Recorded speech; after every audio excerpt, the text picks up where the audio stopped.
Welcome back to the workshop, everybody. So glad you could be with me here today. Walter here at the wood lathe. So, bowl number 1, special project, red oak. Going to be flipping it around and working on the inside of the bowl. But this is a good time to take a few moments and talk about bowl design. Now, I don't know how you can see this, but if I tip this like this, you can see the bottom. All right. Your bowl shape should be a pleasing shape. If your sides are too vertical and your bottom is too sharp of a turn, you're going to have a lot of problems. So, this is the time I usually take to evaluate the wood and evaluate the shape.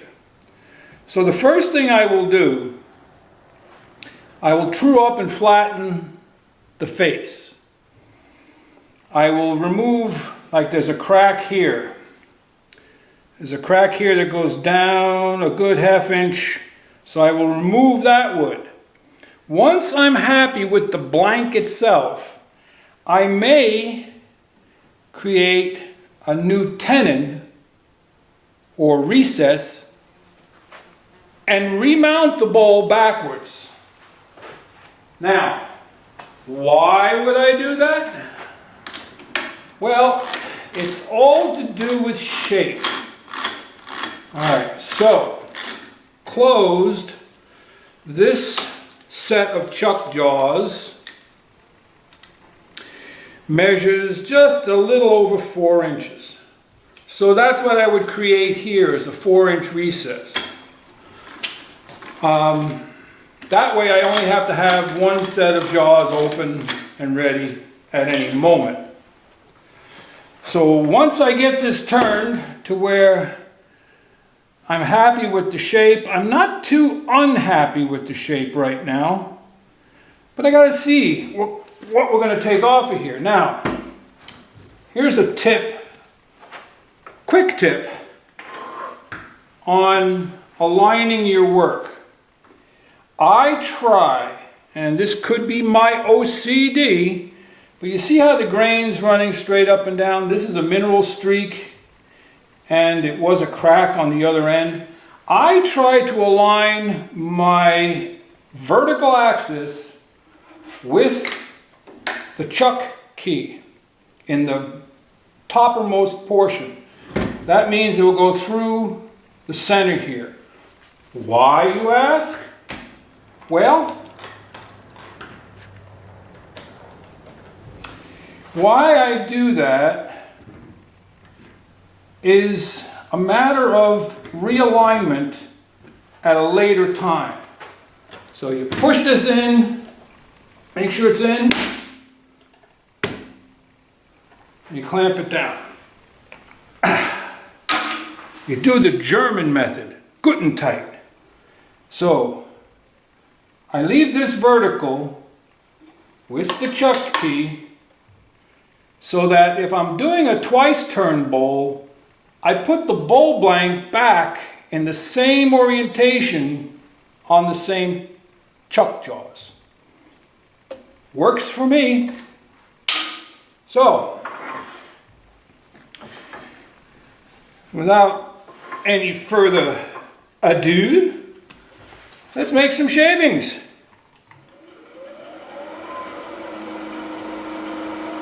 I don't know, can you see my light? You can't see my light. If I bring the light down, I'll show you something. You see how that's bouncing? That tells me that it's out of true. See that? So I bring the RPMs down until it's true. Once again, you can do a pull cut or you can do a push cut. Or you can do both. Now, here's another quick tip. When you have a hole from a screw center, I like to pull cut from the hole out. And as I push cut in, I don't break off as much. So let's start out here.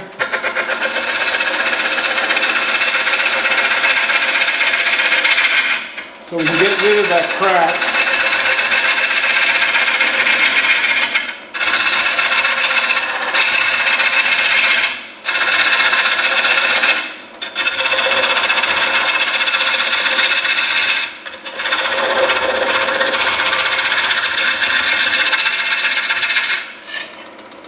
Every once in a while, stop and check your progress. Now, a pencil mark would not be a bad idea on the end grain where you remember seeing the crack. Okay? There's the crack.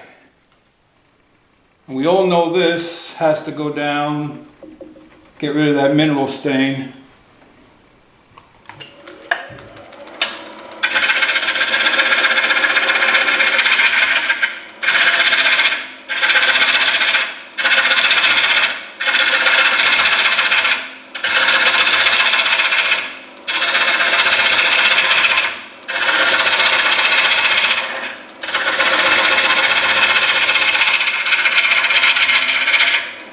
That's another method of removing wood quickly. You do it in steps.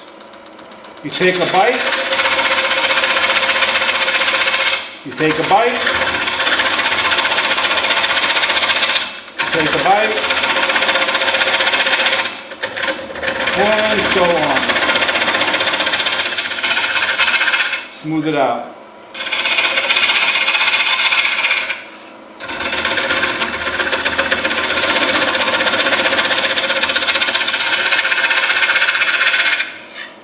So you can see as this begins to build up here, there's a lot of wood that comes off. And if you wanted to reverse it, you could create a spigot on here and reverse it. We still got the mineral streak. The crack is mostly gone visually, but I still see some in the end grain. Tool rest is just a little high.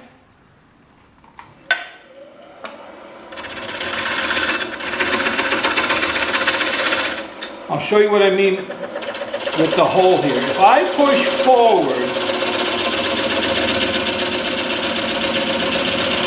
all is well, all is good.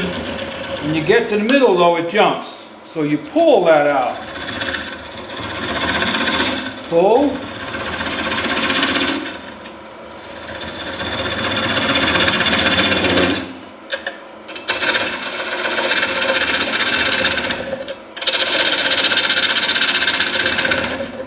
So you can do both. And remember, the closer you get to center, the less amount of feet per second are traveling across your tool.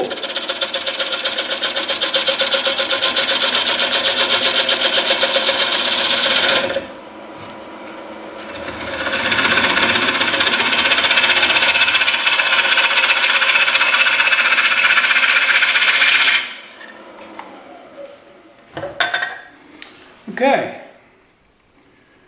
Still a little bit of that crack I can see on end grain. You can't see it. And then we still have this. So we're real close. Move the tool rest closer. Let's see if we can get a few more RPMs.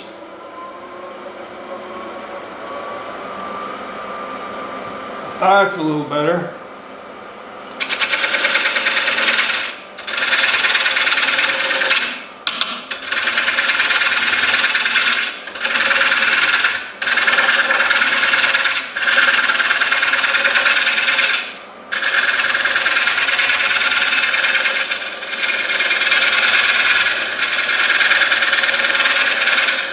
And I've mentioned this in earlier videos, you can take this rough out time to practice or try new cuts.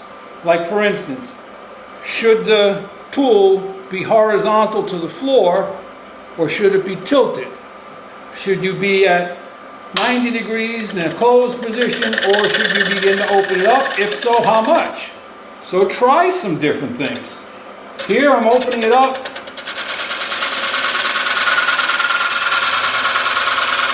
And I'm getting a good cut. If I try closing it, as I get closer, the cut changes, but it's still a good cut. Now if I were to push this all the way through, it would break off.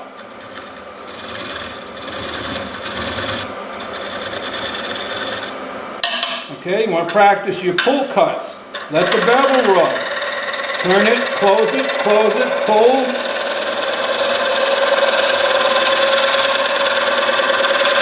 And then if you lift up the arm, you start getting better cuts. So here, once again, if I'm leaning my handle down and pulling, I'm not getting a nice cut. I am getting a shear scrape, but if you want to move wood, you need to have it more in the upper level position.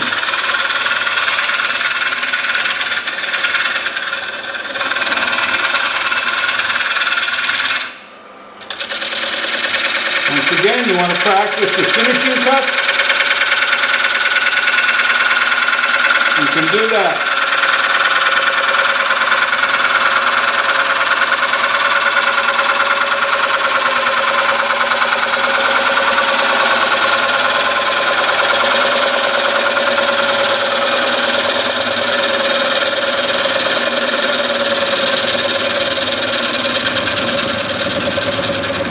This oak it's not easy. This is the red oak. It's tough on tools. Okay, let's take a look, see what we got here.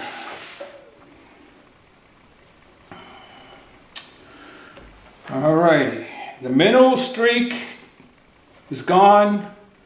The other crack was over here. So, bring my light down closer. Illuminate it and take a close inspection. Alright, so this is where, in order to get a really good inspection, I'll take a sharp tool and I'll take a fine cut on this end grain.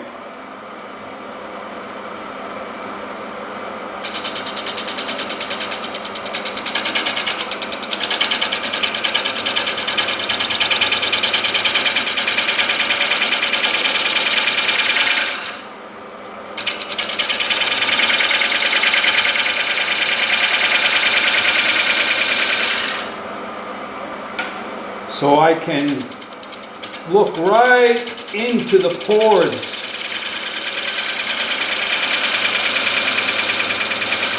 And inspect for any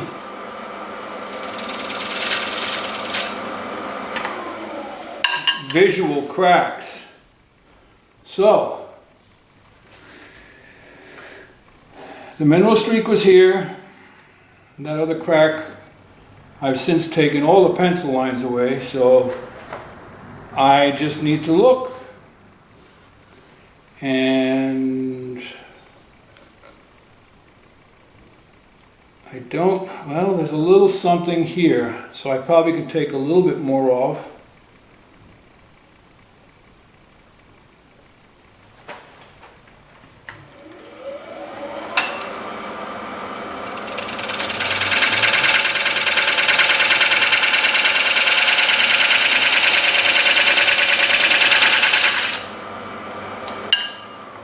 Take a really nice shearing cut so that the end grain is clear as a bell. Alright, I'm going to take just a couple more passes off the face and we'll call that good.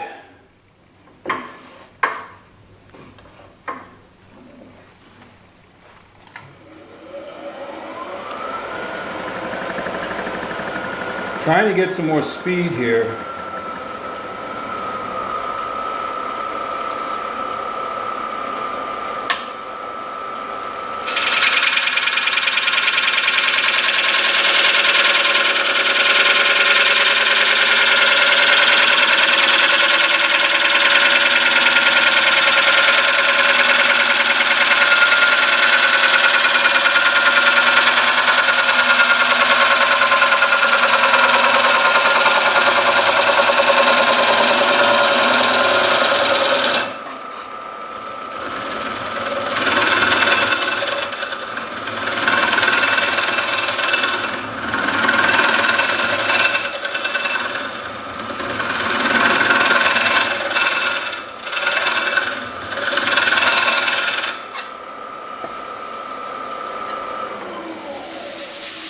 So that's it.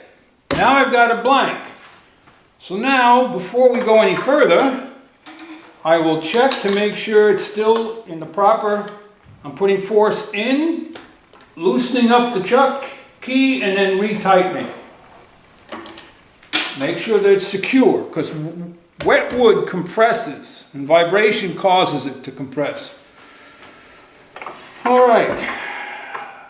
So I need a 4 1/8 inch recess,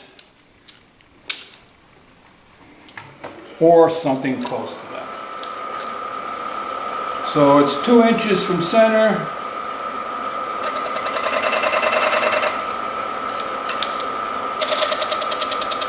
A little bit bigger than that pencil line.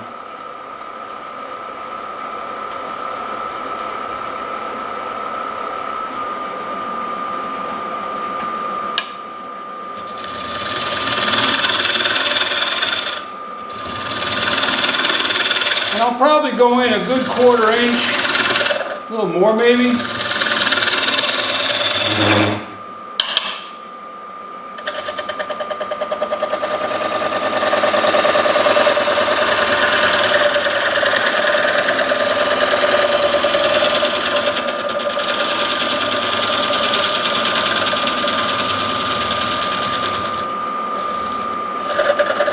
Now this has to be pretty precise.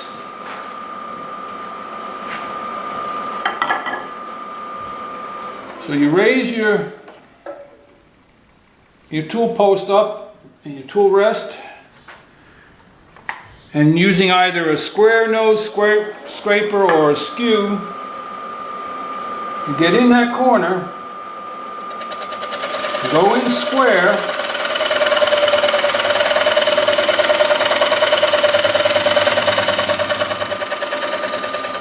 and then make sure you've got a flat section for the chuck jaws to hold on to.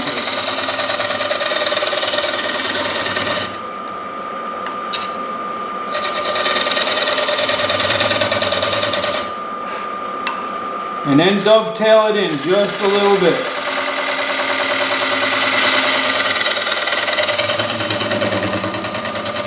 All right, so that's if I want to turn it around.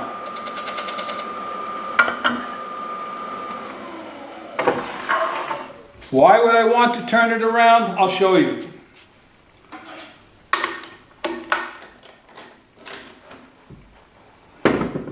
So let's say I'm not fully content with the outside shape.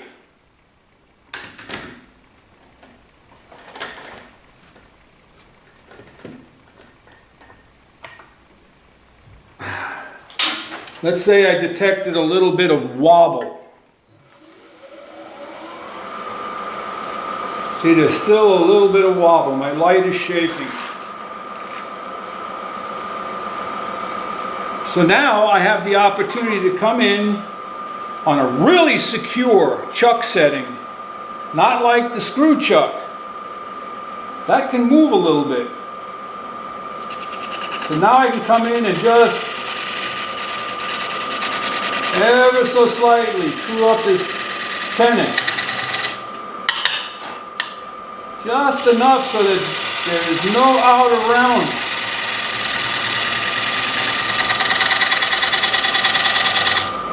All right. And then while I'm here, I can readjust the profile.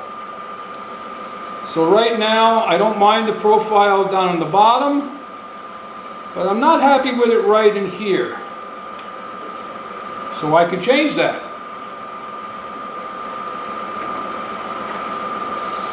So it starts here.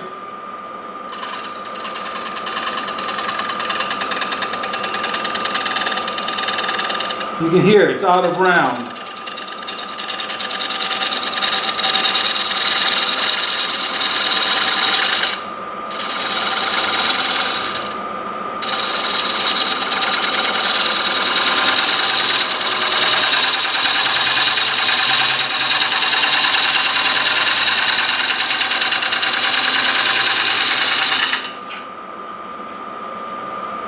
Once again, time to sharpen these tools.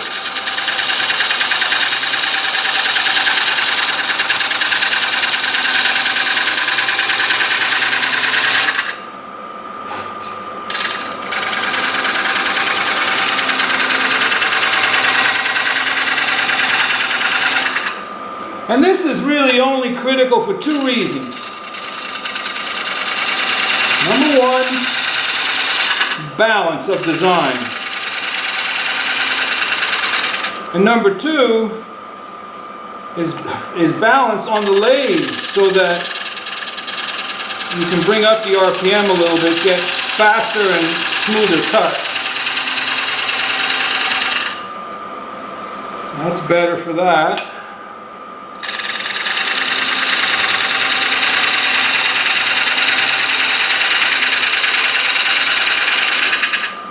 Now, it's not really critical if you're doing a twice turn.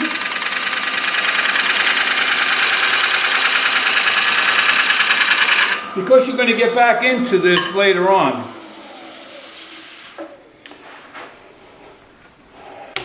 That's step, let's see, step 1, 2, 3. I don't know, I've lost track of the steps, but this is now ready to get reversed and the inside turned out. I'm going to go sharpen my tools.